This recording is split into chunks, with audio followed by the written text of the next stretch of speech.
দেখুন কিচ্ছু না, আমরা এসেছি সব জায়গায় বন্ধ করতে করতে আস্তে আস্তে ঘুরতে ঘুরতে এসে ওই পাশের এগুলো বন্ধ করছি। দাদা বন্ধ করুন, দাদা বন্ধ করুন, সবাই কিন্তু স্মুথলি সাড়া দিচ্ছে, সবাই বন্ধ করছে। দিদি দাঁড়াবে একটু, আচ্ছা আমি দাঁড়িয়ে আছি, ছায়াতেই দাঁড়িয়ে আছি, গরমের মধ্যে দাঁড়িয়ে আছি। হঠাৎ করে এসে একদল এসে, বাবু আমাদের একজন কর্মী, ওকে এমন করে মারলো, ও তো পড়ে চলে গেল। আর কি হয়েছে যেতে যেতে মানে 2-3টে মহিলা আর সমস্ত মানে তৃণমূলের গুন্ডা বাহিনী, সব বুঝতেই তো পারছেন, তারা সব এসে এমনভাবে মার। তার মানে ওই যে তার মধ্যে গোপাল বলে একজন, সে তো আপনি কী পেয়েছেন, কী ভেবেছেন, মানুষের কি ইয়ে করেছেন, ভালো করেছেন, কী অমুক করেছেন, তমুক করেছেন, আরম্ভ করলো। ভালো হবে না, আপনি এখান থেকে চলে যান, ভালো হবে না। আমাকে ভীষণভাবে মেরেছে, গলা চিপে ধরেছে, হাত ইয়ে করেছে, মেরেছে, ফেলে দিয়েছে।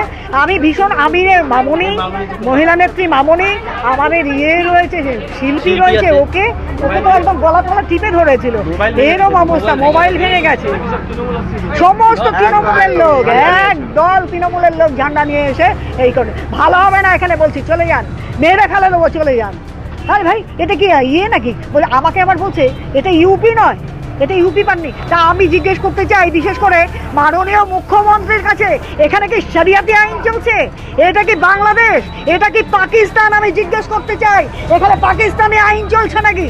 আমরা ভারতবর্ষে বাস করি, আমরা গণতান্ত্রিক দেশে বাস করি। আমরা একটা দলের সমর্থক হিসেবে আজকে মানুষের কাছে হাত জোড় করে বলতে এসেছিলাম, আপনাদের ছেলে মেয়েরা যেভাবে কষ্ট পাচ্ছে, যেভাবে একটি মেয়ে, আমাদের মতো ঘরের মেয়ে আজকে নিধন হয়ে গেছে, তার স্বার্থে আপনারা সবাই আজকে দোকান বন্ধ রাখুন। এটা কি অন্যায় ছিল? কি অন্যায় ছিল? তৃণমূলের কি বাবার সম্পত্তি নাকি? মমতা ব্যানার্জির কি বাবার সম্পত্তি নাকি? এটা আমি জিজ্ঞেস করতে চাই। কি পেয়েছে মমতা ব্যানার্জি? ওনাকে অবিলম্বে ওখান থেকে পদত্যাগ করতে হবে। উনি মুখ্যমন্ত্রীর মানে উপযুক্ত মহিলাই নন, ওনাকে পদত্যাগ করানো দরকার। উনি যতদিন না যাবেন ততদিন পশ্চিমবঙ্গের এই রকম মানে দুঃসহ অবস্থা থাকবে, পশ্চিমবঙ্গের মানুষের কোনো সুরাহা হবে না। তাই আমি যারা এখানে অত্যাচার করলো তাদেরকে অবিলম্বে অ্যারেস্ট করতে হবে। মহিলাদের গায়ে যারা হাত দিল তাদেরকে অ্যারেস্ট করতে হবে। আমাকে যে মহিলা মেরেছে আজকে, সে এখান দিয়ে ঢুকে গেল, তাকে পুলিশরা কোনোভাবে বের করলো না। পুলিশ এখানে কাঠের পুতুলের মতো দাঁড়িয়ে থাকলো, কিন্তু পুলিশ তাদেরকে কিচ্ছু করলো না। আশ্চর্যের ব্যাপার, অদ্ভুত ব্যাপার।